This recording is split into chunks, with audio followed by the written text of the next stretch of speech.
Hello and welcome to this presentation.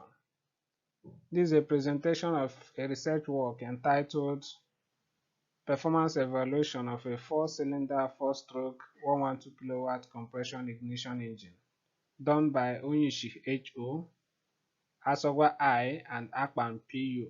This work was done at the Heat Engine Laboratory, Mechanical Engineering Department, University of Nigeria, Nsukka. This presentation is for the 2020 Sustainable Engineering and Industrial Technology Conference, July 2020. By way of introduction, this work was done on a diesel engine test bed in the Mechanical Engineering Laboratory. The parameters chosen for investigation were brake power, specific fuel consumption, brake thermal efficiency, brake mean effective pressure, speed, and torque. A brief explanation of these parameters will be given in a subsequent slide. The tests were divided into two major sets. The first set was constant speed tests, that is, tests that were done at constant speeds. 5 different constant speeds were chosen and the loads were varied for each of these constant speeds. Then the other set of tests was done at constant load, or what we call varying speed. So the load was kept constant and the speeds were varied. 5 speeds again were varied for the constant load and the parameters mentioned above were measured. The keywords for this work were compression ignition engine, brake power, brake thermal efficiency, and specific fuel consumption. There are two main motivations for this work. Number one, to contribute to knowledge regarding diesel engines. So each diesel engine has its unique performance characteristics. So this work measures the performance characteristics of this very engine and puts out the data to contribute to knowledge regarding diesel engines. Number two, to serve as background for future researches. So as we move into renewable energy, future studies involving biodiesel that will be conducted on this test bed will rely on data presented here to compare to the results that will be gotten from biodiesels, and this will help to know which grade of biodiesel is best suited for the engine and best for producing optimum power. Okay, this slide shows the picture of the test bed that was used for this work. The test bed has two major components: the engine itself, which has the throttle for increasing the speed or reducing the speed, as the case may be, and the hydraulic dynamometer, which has a loading wheel. As you can see, the loading wheel is used for increasing or reducing the torque, which is the load. Then it has a meter that shows you the value of the torque on the engine. If the load added by the wheel is not enough, there are physical loads that can be added on a hanger attached to the back of the dynamometer for increasing the torque.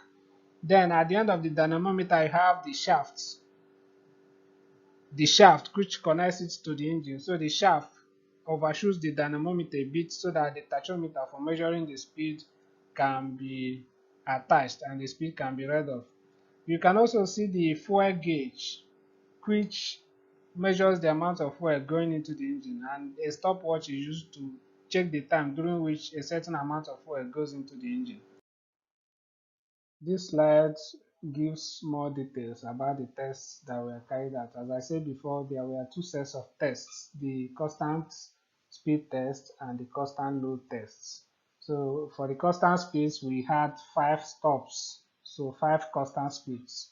The 840, the test at 840 revolutions per minute, 1000, 1200, 1500, and 1800.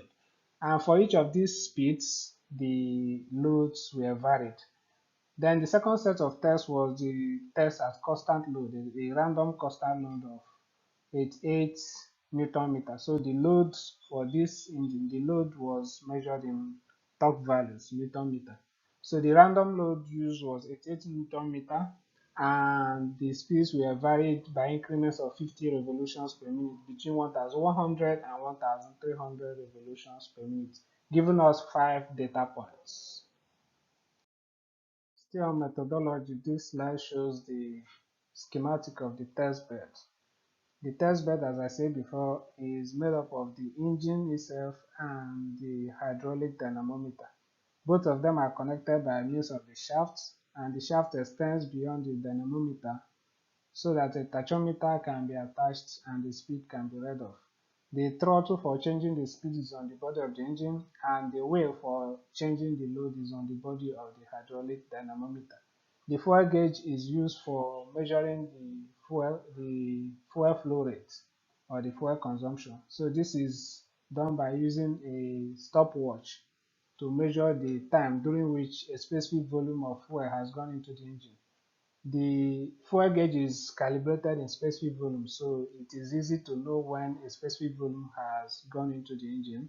The air filter, finally, is attached with a manometer for measuring the amount of air going into the engine and mixing with the fuel. So this gives us the air-fuel ratio used for calculations. Before we look at the results, let us look at the governing equations. So these equations explain the parameters that we investigated. Let us start with the mass flow rate, which is the flow rate of fuel going into the engine, measured in kilogram per second.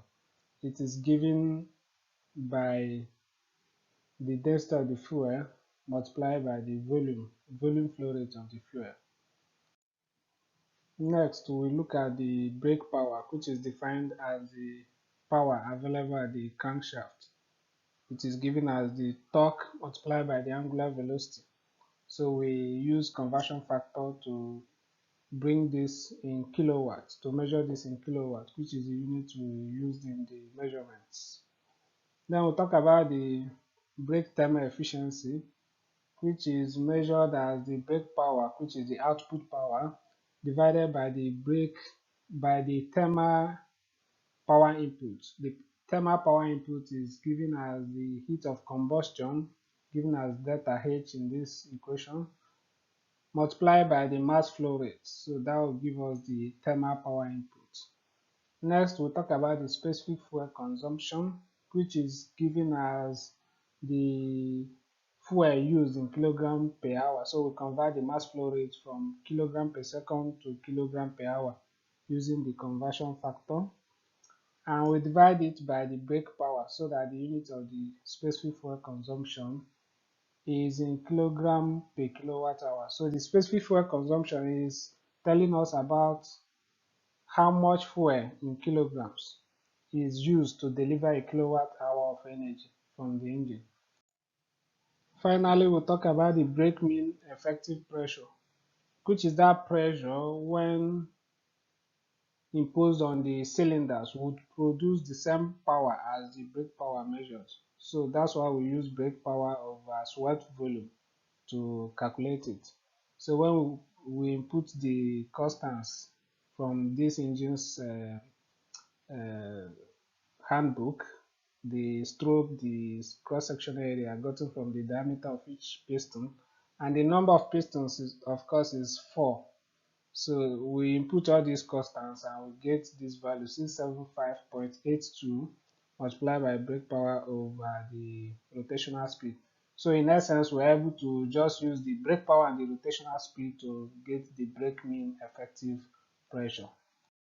Coming to the results now, we'll start with the results for the constant speed tests.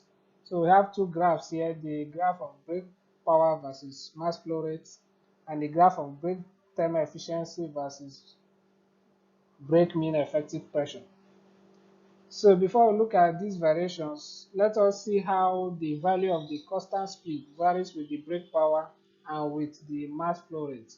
It can be seen that the highest values of the brake power and the mass flow rates were observed for the highest constant speed, which is 1800 rpm. What this means is that the higher the value of the constant speed, the higher the brake power and the higher the mass flow rate. Also, the brake power increases with increasing mass flow rate. In the same vein, the brake thermal efficiency increases with increasing brake mean effective pressure, as can be seen from the second graph. Still on constant speed tests, we have two graphs here, graph of SFC versus torque and graph of SFC versus brake power. So the torque and the brake power indicate the load on the engine. So it can be seen from these two graphs that the specific fuel consumption decreases with increasing load, although this is to a limit where the specific fuel consumption will become constant even though the load is still increasing. So you see that the curves on the two graphs approach a constant for each of the graphs. Then we can also look at the variation of the value of the constant speed with the specific fuel consumption. In this regard, it can be seen that generally the higher the value of the constant speed, the higher the value of the specific fuel consumption. Although this is a bit confusing because the first constant speed has quite high values of specific fuel consumption. But after that speed, the trend follows a general increase of the specific fuel consumption with increasing value of the constant speed. Essentially, talking about the variation of the specific fuel consumption with loads, which is indicated by the torque and the brake power, this result explains why diesel engines are preferred in applications that involve heavy loads, because this result shows that the higher the load, the lower the specific fuel consumption, although this is to a limit. Okay, here is the result from the second set of tests, the constant load tests. So the graphs here are simple enough. They show that the brake power increases with increasing rotational speed, and the brake mean effective pressure also increases with increasing rotational speed. These are in good agreement with literature. In conclusion, this has been a presentation of a research work that investigated the performance characteristics of a diesel engine test bed at the Mechanical Engineering Laboratory, University of Nigeria, Nsukka. Two sets of tests were carried out, engine tests at constant speed and engine tests at a constant load. The constant speed test showed that the higher the value of the constant speed, the higher the value of the specific fuel consumption. Also, the higher the value of the constant speed, the higher the brake power and the higher the mass flow rate. However, the specific fuel consumption decreased with increasing brake power and with increasing torque. So what this shows is that the higher the load, because the brake power and the torque indicate the load, the higher the load, the lower the specific fuel consumption. Although this is to a point because the specific fuel consumption approached a constant for increasing load and increasing torque. The results from the constant load test show that the brake power and the bmep, which is the brake mean effective pressure, increased with increasing speed. So in the constant load test, the speeds were varied, while the load was kept constant at 88 Newton meter. Finally, the results agreed with literature in general, and they also serve as a background for future researches, especially involving renewable fuels like biodiesels. So the data gotten here can be compared to data gotten from experiments using such fuels, and this will help to make informed judgments about which grade of biodiesel will be more suitable for the engine and for certain applications. Thank you for watching this presentation. You can direct any questions you might have to my email, which is hilary.onyishi@unn.edu.ng. Hilary is HILLARY dot Onyishi is ONYISHI at unn.edu.ng. This email is also written on the title slide. The next slide, which is the last one, is the references. So this is the list of references we consulted while doing this work. Thank you very much.